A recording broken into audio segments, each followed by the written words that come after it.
మీ business ఏదైనా మీ ఊర్లో promotion చేయాలంటే అది సుమన్ టీవీతోనే సాధ్యం. ఇప్పుడే సంప్రదించండి. అనేక రకాలుగా ఇబ్బందులు ఈ ఆటలు ఆడారు.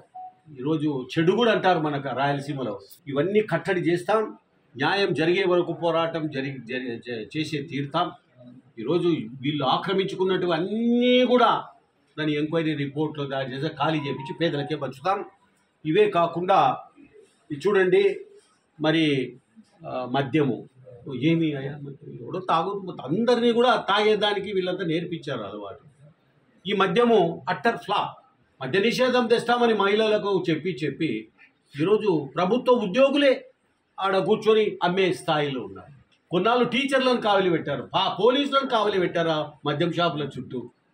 ఏంటిది? ఏం పాలసీ? సరైన మద్యం ఉందా? ఏమైనా ఉందా మద్యము అని అంటే అది ఏది పేర్లు కూడా లేవు. ఈ రోజు ఉన్న పేరు రేపు ఉండదు. ఇంకా ఏం చేయాలి? దానికి లేబుల్ చూసి ఎవడు చదువుతాడు? 100 రూపాయలకి 150 200 తీయని అడిగితే ఏదో ఆడ ఉండేది మనకు తగలగడుతున్నారు తప్ప ఇంకోటి కాదు. ఇవన్నీ ఫ్లాప్. ఈరోజు ఆ మద్యం తాగిన తర్వాత ఆయనకి పక్షవాతం అన్న వస్తుంది, కాలు చేయన్న పడిపోతున్నాయి, లేకపోతే మరి లివర్ చెడిపోయి పుచ్చిపోయి ఈరోజు చనిపోవడము ఎన్నో కేసులు మనం చూసాము. ఇప్పుడు పోయి ఆన్ ద స్పాట్ మనము జనరల్ హాస్పిటల్లోనూ ఇంకో హాస్పిటల్లో చూస్తే లివర్కు సంబంధించిన కేసులు ఎన్నో ఉన్నాయో చూద్దాం. ఇప్పుడు పోతే ఈ రకంగా దెబ్బతీశారు రాష్ట్ర ప్రజలను, పేదలను. ఈ రకమైనటువంటి పరిపాలన ఎప్పుడు రాదు, జరగదు. ఇంకా రాజధాని లేకుండా చేశారు. మన కర్నూలుకైతే న్యాయ రాజధాని పెద్ద మాటలు మాట్లాడా.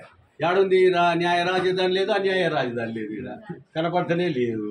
ఇంకా విశాఖపట్నం అనే, ఇంకా ఈ రాజధాని 3 రాజధానులనే అన్నీ ఎవడో ఏం. నాకు అనుమానం ఏమొస్తుందంటే ఏమన్నా మన ఈ పేరు లేని మద్యం దాగి ఏమన్నా ఆ 3లో మాట్లాడుతున్నారా ఏంటి మాటలు? తర్వాత ఇంకొకటి ఏం జరుగుతుందని అంటే ఇప్పుడు మళ్ళా కొత్తగా మరి కొత్త బ్రాండ్ ఏమన్నా వచ్చిందేమో, హైదరాబాద్ రాజధాని అంటే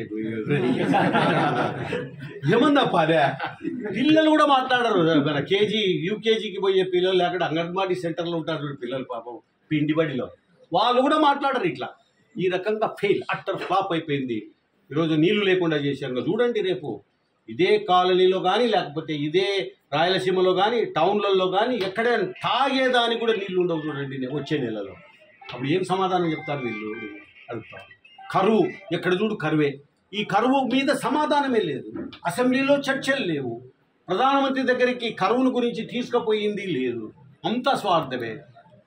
ఎట్లా డబ్బు సంపాదించాలి, ఎట్లా కొట్టేయాలా, యా ఇసుక దొరుకుతుంది, యా పొలం దొరుకుతుంది, ఏ ఖాళీ స్థలం దొరుకుతుంది, ఎక్కడ పర్సంటేజ్లు కొట్టేయాలా, యా ఇసుక దందా ఎట్లా చేయాలా. ఇప్పుడు మద్యము మామూలుగా మనం అన్నిటికీ మనము ఇది కొడుతున్నాం. మనము ఏది ఫోన్పే కానీ లేకపోతే డిజిటల్ పేమెంట్స్, దీనికి క్యాష్ అన్నీ ఉడుచుకొని పోతాడు, అన్నీ అమరావతికి పోతాయి. ఏం చేయాలి మన కర్మ? ఈడనేమో చేస్తున్నారు మంది.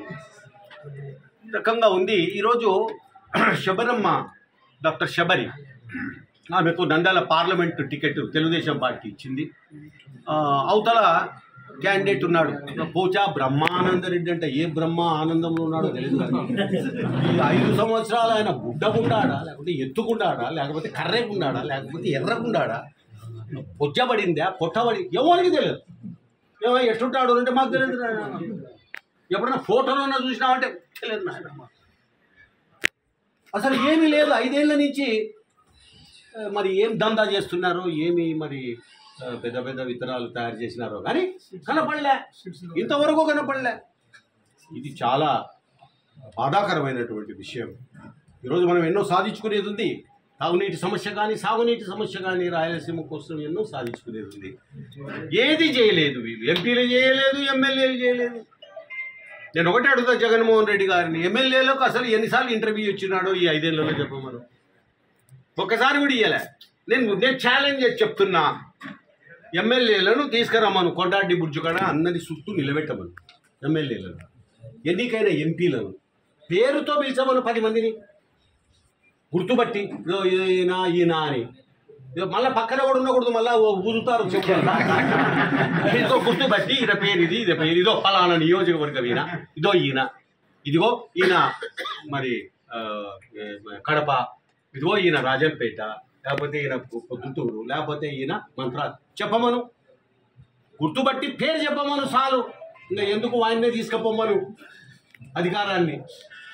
అట్లా తయారు చేశాడు. ఎంపీలు ఎమ్మెల్యేలు అంటే కూడా లెక్కలేదు. ఎంపీలు అంటే ఆయన ఎవరో పాపం డాక్టర్ ఈడ కూర్చొని వైద్యం చేస్తుంటే ఎత్తుకొని పోయి ఆయనను ఎంపీగా కర్నూలుకి వేస్తే పెద్ద గాలి కొట్టి అందరూ ఎక్కపోయిన వాళ్ళు గెలిచిరి, కొత్త వాళ్ళు గెలిచిరి, ముక్కు ముఖం తెలియని వాళ్ళు గెలిచిరి. ఆ గాలిలో ఆ గాలి లేదు ఇప్పుడు చంద్రబాబు నాయుడు గాలి ఉంది. ఇప్పుడు అంటే గాలి జనసేన, చంద్రబాబు నాయుడు, తర్వాత మన భాజపా అందరు కలిసినారు. ఇప్పుడు అందరు కలిసినారు. నేను చెప్పేది ఒకటే, అయిపోయా ఈ స్కాములలో పెద్ద స్కాములు ఇవన్నీ.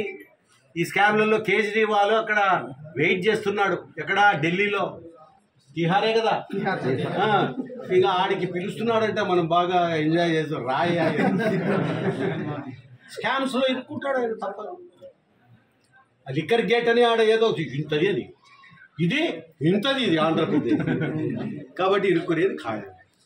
ఈరోజు మరి శబరిమలకు మంచి మెజార్టీతో గెలిపించాలి అని చెప్పి నేను అడిగినప్పుడు పార్వతమ్మ, కార్యకర్తలు, శివ, తర్వాత జనార్దన్, ఇటువంటి వాళ్ళ ఫాలోయర్స్తో, నాగేశ్వరరావు, ఇటువంటి వాళ్ళంతా ముందుకొచ్చి ఈరోజు యూత్తో ముందుకొచ్చి మేము మద్దతు తెలుపుతామని రావడం చాలా సంతోషం.